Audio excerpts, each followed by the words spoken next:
ಚಿಕ್ಕೋಡಿ ಜಿಲ್ಲೆ ಆಗಬೇಕಂತ ಬಹಳಷ್ಟು ಆಸೆ ಇತ್ತು. ಬಹಳಷ್ಟು ನಮ್ಮ ಸ್ಥಳೀಯ ಸಚಿವರು ಆಗಲಿ ಶಾಸಕರು ಬಹಳಷ್ಟು ಹೋರಾಟ ಮಾಡಿದ್ರು. ಯಾಕೆ ಬೇಕಾಗಿತ್ತು ಸರ್? ಮತ್ತೆ ಹಿನ್ನೆಲೆ ಈಗಾಗಲೇ ಸನ್ಮಾನ್ಯ ಮುಖ್ಯಮಂತ್ರಿಗಳು ಜಿಲ್ಲಾ ಉಸ್ತುವಾರಿ ಸಚಿವರ ಜೊತೆಗೆ ಸಭೆ ಮಾಡಿದ್ದಾರೆ.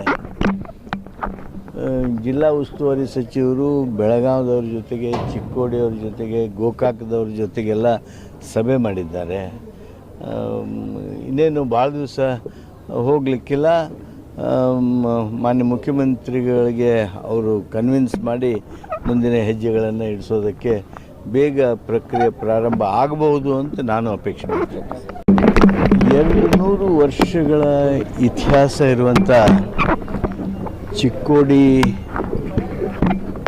ನ್ಯಾಯಾಲಯದ ಹೊಸ ಕಟ್ಟಡ ಸಂಕೀರ್ಣವನ್ನು ಇವತ್ತು ಭಾಳ ಸಂತೋಷದಿಂದ, ಅಭಿಮಾನದಿಂದ ಉದ್ಘಾಟನಾ ಕಾರ್ಯಕ್ರಮ ಮಾಡಬೇಕು ಅಂತೇಳಿ ಕಾರ್ಯಕ್ರಮದಲ್ಲಿ ಪಾಲ್ಗೊಳ್ಳೋದಕ್ಕೆ ನಾನು, ಜಿಲ್ಲಾ ಉಸ್ತುವಾರಿ ಸಚಿವರು, ಸ್ಥಳೀಯ ಶಾಸಕರು ಎಲ್ಲರೂ ಬಂದಿದ್ದೇವೆ. ವರಾಳಿ ಸಾಹೇಬರು ಬಂದಿದ್ದಾರೆ, ನಮ್ಮ ಕರ್ನಾಟಕದ ಮುಖ್ಯ ನ್ಯಾಯಾಧೀಶರು ಬಂದಿದ್ದಾರೆ.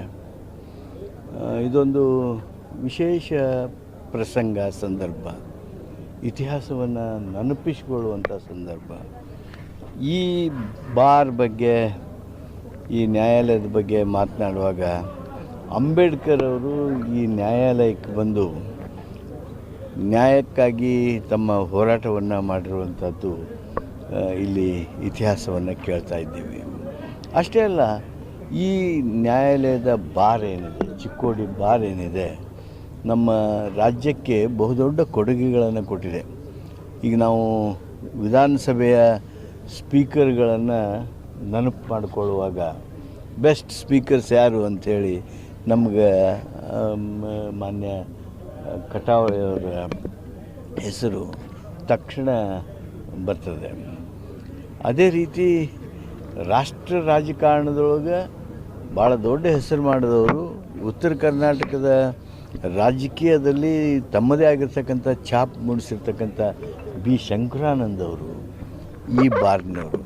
ರಗಡ ಮಂದಿ MP ಗಳನ್ನು ಕೊಟ್ಟಿದೆ ಈ ಬಾರು, ರಗಡ ಮಂದಿ MLAಗಳನ್ನು ಕೊಟ್ಟಿದೆ. ಅಷ್ಟು ಇತಿಹಾಸ ಹೊಂದಿರುವಂಥ ಈ ಚಿಕ್ಕೋಡಿ ನ್ಯಾಯಾಲಯದ ಈ ಕಾರ್ಯಕ್ರಮದೊಳಗೆ ನಾವು ಪಾಲ್ಗೊಳ್ತಾ ಇದ್ದೀವಿ. ಜನರಿಗೆ ನೆನಪಿಸ್ಬೇಕಾಗಿರ್ತಕ್ಕಂಥ ಕೆಲಸ ನಮ್ಮದು, ನಿಮ್ಮದು, ಎಲ್ಲರದು. 200 ವರ್ಷದ ಹಿಂದೆ ನಮ್ಮ ಮುಂಬೈ ಪ್ರಾಂತ ಇದ್ದಂಥ ಸಂದರ್ಭದಲ್ಲಿ, ಬಾಂಬೆ ಸ್ಟೇಟ್ ಅಂತ ಇದ್ವಿ. ಆ ಬಾಂಬೆ ಸ್ಟೇಟ್ ಇದ್ದಂಥ ಸಂದರ್ಭದಲ್ಲಿ ಕರಾಡದಿಂದ ಧಾರವಾಡದವರೆಗೆ ಕೋರ್ಟ್ಗಳೇ ಇರಲಿಲ್ಲ. ಇದು ಚಿಕ್ಕೋಡಿ ಕೋರ್ಟ್ ಮಾತ್ರ ಇತ್ತು. ಅಂಥ ಒಂದು ಅದ್ಭುತವಾಗಿರ್ತಕ್ಕಂಥ ಈ ಇತಿಹಾಸ ರೋಚಕವಾಗಿದೆ. ಇಲ್ಲಿ ಜಡ್ಜಸ್ ಎಂತೆಂಥ ಜಡ್ಜಸ್ ಆದರು. Even the Chikodi bar has given high court judges. ಮುನ್ರೋನ್ ಅಂತ British judge who gave finally the report on education, ಅವರು ಸಹಿತ ಇಲ್ಲಿ ಜಡ್ಜ್ ಆಗಿದ್ದರು. ಇಂಥ ಇತಿಹಾಸದ ಈ ಚಿಕ್ಕೋಡಿ ನ್ಯಾಯಾಲಯದ ಕಟ್ಟಡ ಸಂಕೀರ್ಣವನ್ನು ಉದ್ಘಾಟನೆ ಮಾಡೋದಕ್ಕೆ ನಾವೆಲ್ಲ ಇಲ್ಲಿ ಬಂದಿದ್ದೇವೆ. ಸರ್, ಮಹಾರಾಷ್ಟ್ರ MP ಧೈರ್ಯಶೀಲ ಮಾನ್ಯ ಅವರು ಮೊಹಮ್ಮದ್ ಬಶೀರ್ DC ವಿರುದ್ಧ ಸ್ಪೀಕರ್ಗೆ ದೂರು ನೀಡ್ತಾರೆ ಸರ್, ಹಕ್ಕು ಚಿಕ್ಕೆ ಮನ್ನಣೆ ಮಾಡಬೇಕು. ಎದಕ್ಕೆ? MBS ಮೇಲೆ ಕ್ರಮ ತಗೊಂಡಿದ್ದಕ್ಕೆ. ಅವರಿಗೆ ಪ್ರತಿ ಬಾರಿ ಮಹಾರಾಷ್ಟ್ರ ಮಹಾಮೇಳಕ್ಕೆ ಅನುಮತಿ ನೀಡ್ತಿತ್ತು, ಆದರೆ ಈ ಬಾರಿ ನೀಡಿಲ್ಲ. ಅನ್ಯಾಯ ಮಾಡ್ತಾ ಇದ್ದಾರೆ ಜಿಲ್ಲಾಧಿಕಾರಿ. ನಾನು ಇಷ್ಟೇ ಹೇಳ್ಬೋದು, ಎಲ್ಲೂ ಇಲ್ಲದ ಗೊಂದಲನ ಸೃಷ್ಟಿ ಮಾಡೋದಕ್ಕೆ ಯಾಕೆ ಹೋಗ್ತೀರಿ ಸಹೋದರರೇ? ಏನೂ ಗೊಂದಲ ಇಲ್ಲ. ಬೆಳಗಾವಿಯಾಗ ಗೊಂದಲ ಇಲ್ಲ, ನಿಪ್ಪಾಣ್ಯಾಗ ಗೊಂದಲ ಇಲ್ಲ, ಎಲ್ಲಿಯೂ ಗೊಂದಲ ಇಲ್ಲ. ಯಾಕೆ ಸೃಷ್ಟಿ ಮಾಡೋದಕ್ಕೆ ಹೋಗ್ತೀರಿ? ಶಾಂತವಾಗಿದ್ದೇವೆ ನಾವು.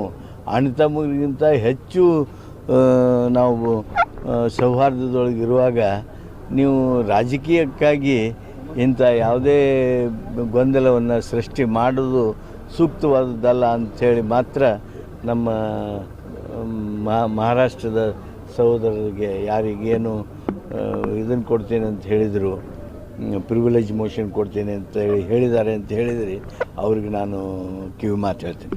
ಚಿಕ್ಕೋಡಿ ಜಿಲ್ಲೆ ಆಗಬೇಕಂತ ಬಹಳಷ್ಟು ಆಸೆ ಇತ್ತು. ಬಹಳಷ್ಟು ನಮ್ಮ ಸ್ಥಳೀಯ ಸಚಿವರು ಆಗಲಿ ಶಾಸಕರು ಬಹಳಷ್ಟು ಹೋರಾಟ ಮಾಡಿದ್ರು. ಯಾಕೆ ಬೇಕಾಗಿತ್ತು ಸರ್? ಮತ್ತೆ ಹಿನ್ನೆಲೆ ಈಗಾಗಲೇ ಸನ್ಮಾನ್ಯ ಮುಖ್ಯಮಂತ್ರಿಗಳು ಜಿಲ್ಲಾ ಉಸ್ತುವಾರಿ ಸಚಿವರ ಜೊತೆಗೆ ಸಭೆ ಮಾಡಿದ್ದಾರೆ. ಜಿಲ್ಲಾ ಉಸ್ತುವಾರಿ ಸಚಿವರು ಬೆಳಗಾವಿದವ್ರ ಜೊತೆಗೆ, ಚಿಕ್ಕೋಡಿಯವ್ರ ಜೊತೆಗೆ, ಗೋಕಾಕದವ್ರ ಜೊತೆಗೆಲ್ಲ ಸಭೆ ಮಾಡಿದ್ದಾರೆ. ಇನ್ನೇನು ಭಾಳ ದಿವಸ ಹೋಗಲಿಕ್ಕಿಲ್ಲ. ಮಾನ್ಯ ಮುಖ್ಯಮಂತ್ರಿಗಳಿಗೆ ಅವರು ಕನ್ವಿನ್ಸ್ ಮಾಡಿ ಮುಂದಿನ ಹೆಜ್ಜೆಗಳನ್ನು ಇಡಿಸೋದಕ್ಕೆ ಬೇಗ ಪ್ರಕ್ರಿಯೆ ಪ್ರಾರಂಭ ಆಗಬಹುದು ಅಂತ ನಾನು ಅಪೇಕ್ಷೆ ಮಾಡ್ತೀನಿ.